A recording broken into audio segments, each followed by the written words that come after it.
আসসালামু আলাইকুম, সবাইকে ওয়েলকাম করছি আমার আজকের আরও একটা ব্লগ দেখার জন্য। আর দেখার শুরুতেই সবাই ছোট্ট করে একটা লাইক দিয়ে আমার ভিডিওর সাথেই থাকবেন প্লিজ।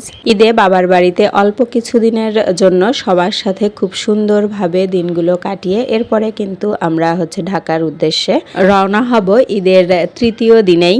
তো যেদিন আমরা যাব ওই দিনও কিন্তু আমরা বেশ কয়েকজন একসাথে, কারণ আমার দুই ভাইয়ের বাচ্চা আছে, ভাবিরা আছে, আমি, আমার বাচ্চা।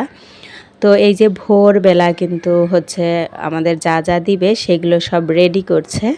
আর 8:30টার পরে তো আমরা সবাই রেডি হয়ে এরপরে কিন্তু এই যে ফেরি পার হয়ে চলে এসেছি। ফেরিতে আর আমরা নামিনি, এখন এটা মুন্নু মেডিকেল কলেজের ক্যান্টিনে চলে এসেছি। আমরা এখানেই ফ্রেশ হব আর একটু নাস্তা করা হবে। তো এখানে ঢুকতেই সুন্দর একটা অ্যাকুরিয়ামের মধ্যে কিন্তু অনেকগুলো রঙিন মাছ, দেখতে কিন্তু ভীষণ সুন্দর। আর এর মধ্যে ডেকোরেশন, তারপরে পরিষ্কার পরিচ্ছন্নতা সবগুলোই মানে সব কিছুই ভীষণই সুন্দর। বাইরের পরিবেশটাও কিন্তু ভীষণ সুন্দর। তো আমি একটু ভিডিও করে নিয়েছিলাম। এটা জাস্ট ক্যান্টিনের সামনেই, মানে খুবই সুন্দর গাছপালা লাগানো, সুন্দর করে এরা হয়তো পরিচর্যা করে বা ডিজাইন করে রেখে দিয়েছে। এই যে আমি আবার আমার বাচ্চাদের বলছিলাম যে তোমরা এখানে দাঁড়াও, তোমাদের ছবি তুলবি। আর এরপরে আমরা খাবার অর্ডার করেছি, খাবার চলে এসেছে। একজন এক একটা খাবার অর্ডার করেছে, কেউ শর্মা, কেউ প্যাটিস, কেউ পেস্ট্রি কেক, যেহেতু বাচ্চা আছে। আর চা পাওয়া যায়নি, চা যেহেতু বললাম যে দুপুর হয়ে গিয়েছে, তো দুপুরবেলা সব কিছুই পাওয়া যায় না। তো এই তো আমরা এরপরে নাস্তাটা সেরে এরপরে আমি বাইরের অন্য একটা সাইডে আসলাম। এখানেও কিন্তু ভীষণ সুন্দর, এই যে গাছপালা লাগানো, ফুল গাছ আছে, মানে পরিবেশটা খুবই সুন্দর, যে কারোরই ভালো লাগবে। প্লাস ক্যান্টিনের পরিবেশটাও সবারই ভীষণ ভালো লাগবে। তো এরপরে চলে এসেছি বাসায়। যে বাসায় এসে মানে কি দিয়েছে সেগুলো বস্তা থেকে বের করছি, যেহেতু এখন গরম পড়ে গিয়েছে, না হলে বস্তার মধ্যে সব কিছু নষ্ট হয়ে যাবে। দারোয়ান সব কিছু উপরে উঠিয়ে দিয়ে গিয়েছে। তো কিছু বের করেছি। এই যে এখন একটার মধ্যে ছিল খাবার দাবার, আমরা দুপুরে যা খাবো, যদিও আমার ফ্রিজে কিছু রান্না ছিল।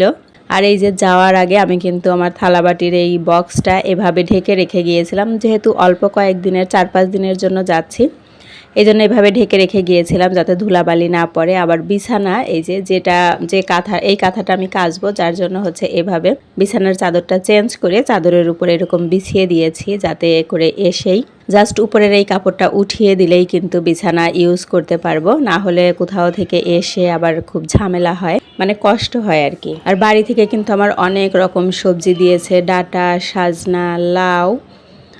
আর এই যে এখন কিন্তু আমি এটা উঠিয়ে নিব। এতে করে কিন্তু আমি যে চামচ বা থালাবাটি ইউজ করব, এগুলো জাস্ট নর্মাল পানি দিয়ে ধুলেই কিন্তু ইউজ করা যাবে। আর আরও ডাটা দিয়েছে, মানে একটা দিয়েছে আমাদের বাড়ি থেকে, আরেকটা আমার আপা দিয়েছে। আর এই যে থালাবাটি ধোয়ার জন্য জাল, এগুলো আমরা সবসময় বাড়ি থেকেই নিয়ে আসি। আর এই যে এখানে পটল, তারপরে করলা, বেগুন, বাঁধাকপি, আর এর মধ্যে ঢেঁড়স, কাঁচামরিচ দিয়ে দিয়েছে, এগুলো আমার আপা দিয়েছে। আর এই যে ডাঁটা শাকের মধ্যে আবার কিছু সাজনা পাতা রয়েছে। আর বাসা থেকে কোথাও গেলে চিন্তা হয়, যদি বাসায় গাছ থাকে সেগুলো নিয়ে, যে গাছগুলো হয়তো মারা যাবে। আর আমি যেহেতু এইবার অল্প দিনের জন্য গিয়েছিলাম, তো তেমন কোনো সমস্যা হয়নি। আর যেহেতু এর মধ্যে বৃষ্টি হয়েছে, বরঞ্চ আমার গাছগুলো আরও ভালো হয়েছে। যদিও আমি যখনই এসেছি রাস্তা থেকেই বারান্দার দিকে তাকিয়েছি যে দেখি গাছগুলোর কি অবস্থা, তা দেখলাম যে না, ভালোই, গাছগুলো ভালো আছে। তো এরপরে কাজকর্ম সব সেরে এই জন্য বারান্দায় এসেছি, এখন গাছগুলোতে একটু পানি দিব, সাথে গাছগুলো দেখছিলাম। তো গাছগুলো দেখে কিন্তু মনটা ভালো হয়ে গেল, যে গাছগুলো বেশ ভালো আছে, মানে আরও সতেজ হয়েছে যেহেতু বৃষ্টি পেয়েছে এই জন্য। আর এই পাতাগুলো কিন্তু বেশ কয়েকটা বের হয়েছে দেখছি, পাতাগুলো কিন্তু আমার বেশ ভালো লাগে, এরকম ছিটা ছিটা 2 রকম কালার যেহেতু পাতার মধ্যে, এই জন্য। তবে এর মধ্যে একটা গাছ নিয়ে বেশি চিন্তায় ছিলাম, সেটা পুদিনা পাতার গাছ। এই গাছে প্রত্যেক দিন পানি দিতে হয়, না হলে কিন্তু গাছটা শুকিয়ে যায়। তো দেখলাম যে না, এই গাছটাও ভালো আছে, কারণ আমি যাব যেদিন, ওই দিন আর সন্ধ্যায় আমি পানি দিয়েছিলাম একটু বেশি করেই। আর এই যে করলা গাছে কিন্তু কয়েকটা করলাও ধরেছে, করলা গাছটাও কিন্তু বেশ সতেজ আছে, মানে আমার এই বারান্দায় করলা হয়, এর আগেও হয়েছে, আমি বেশ কয়েকটা করলা খেয়েছিলামও। আর এই যে আমার মানি প্লান্ট গাছটা, এটাও কিন্তু কয়েকদিনে বেশ বড় হয়ে গিয়েছে। আর বাসায় এসে আমি শুধু ভাত রান্না করেছি আর যা যা দিয়েছিল তো ওইগুলো দিয়ে আমরা খেয়েছি। খাওয়ার পরে আমার ছেলে বলছে যে ওর ঈদের সালামি ও ব্যাংকে ঢুকাবে। তো নিজে ঢুকাতে যেয়ে প্রথমে ঢুকাতে পারছিল না, তো আমি বললাম আমি ভাঁজ করে দিচ্ছি এরকম, আর তুমি ঢুকাও। কারণ ব্যাংকের মধ্যে ওর ঈদের সালামি বা এমনি টাকা ঢুকাবে, এটা কিন্তু বাচ্চারা ভীষণ আনন্দ পায়। তো আমি ওদেরকে একটু হেল্প করে দিলাম। যেহেতু 4-5 ঘন্টা জার্নি করে এসেছি, তো আজকে কিন্তু আমরা ভীষণ টায়ার্ড। তো আজকের আর বেশি কিছু আপনাদের সাথে শেয়ার করতে পারছি না। তো পরবর্তীতে আমার ভিডিওগুলো দেখার জন্য আমার সাথেই থাকুন। আজকের মতো আল্লাহ হাফেজ, আসসালামু আলাইকুম।